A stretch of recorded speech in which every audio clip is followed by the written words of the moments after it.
புதிய போப்பாக Pope 14ஆம் Leo பதவியேற்கும் விழாவானது வாட்டிகனில் உற்சாகமாக நடைபெற்று வருகிறது. அதனை பார்க்கலாம்.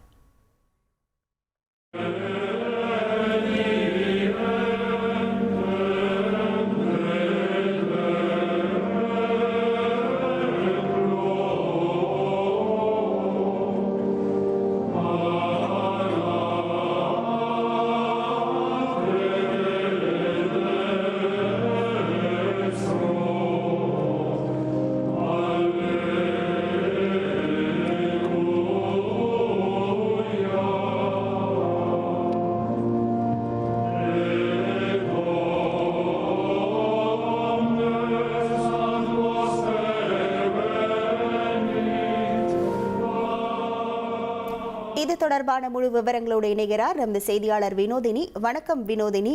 இந்த பதவியேற்கும் விழாவில் யாரெல்லாம் பங்கேற்றிருக்கிறார்கள்? விவரங்கள். வணக்கம். கத்தோலிக்க திருச்சபையின் தலைமை மதகுருவாக போப் 14ஆம் லியோ அதிகாரப்பூர்வமாக பதவியேற்கும் நிகழ்வானது தற்போது நடைபெற்று வருகிறது. போப் பிரான்சிஸ் மறைவை தொடர்ந்து வாட்டிகனில் 2 நாட்கள் கார்டினல்கள் மாநாடு நடத்தப்பட்டு புதிய போப்பாக cardinal Robert Prevost தேர்வானார்.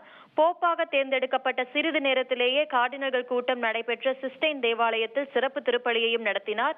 Pope 14ஆம் Leo வட அமெரிக்காவின் முதல் போப் என்ற பெருமைக்கும் சொந்தக்காரர். இன்று பதவியேற்பு நிகழ்வை தொடர்ந்து அவர் செயின்ட் பீட்டர் சதுக்கத்தில் முதல் போப் மொபைல் ரைடை நடத்தினார். அதாவது போப்பிற்கான பிரத்யேக வாகனத்தில் அங்கு கூடியிருந்த பல்லாயிரக்கணக்கான மக்களை சந்தித்து கையசைத்து வாழ்த்தினார்.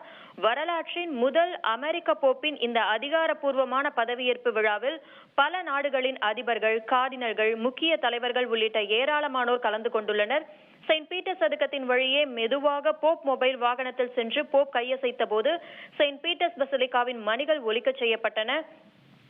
அங்கு கூடியிருந்த பல்லாயிரக்கணக்கான மக்களும் விவா இல் பாப்பா என இத்தாலியில், அதாவது போப் வாழ்க என ஒரு சேர உரக்க குரலில் கத்தி தங்கள் மகிழ்ச்சியை ஆரவாரமாக வெளிப்படுத்தினர். இங்குதான் கடைசியாக மறைந்த போப் பிரான்சிஸ் கடந்த ஈஸ்டர் தினத்தன்று போப் மொபைல் வாகனத்தில் கடைசியாக மக்களை சந்தித்தார். அப்போதும் அவருக்கு இதேபோல் உற்சாக வரவேற்பு அளிக்கப்பட்டது. அதே போல அவரது சவப்பெட்டியும் இதே வாகனத்தில் தான் ரோமுக்கு எடுத்துச் செல்லப்பட்டது. ஏராளமான மக்கள் கூடியுள்ள காரணத்தால் இப்போது அங்கு பாதுகாப்பு பலப்படுத்தப்பட்டுள்ளது. போப் பிரான்சிஸ் இறப்பதற்கு முன்பு அவரை பார்த்த கடைசி வெளிநாட்டு தலைவர்களில் ஒருவரான அமெரிக்க துணை அதிபர் ஜேடி வான்ஸ் நேற்று போப் பிரான்சிஸ் கல்லறையில் மரியாதை செலுத்திவிட்டு அடுத்து தற்போது புதிய போப் பதவியேற்பு விழாவில் கலந்து கொண்டுள்ளார். அமெரிக்க வெளியுறவுத்துறை அமைச்சர் மார்கோ ரூபியோவும் இங்குதான் உள்ளார்.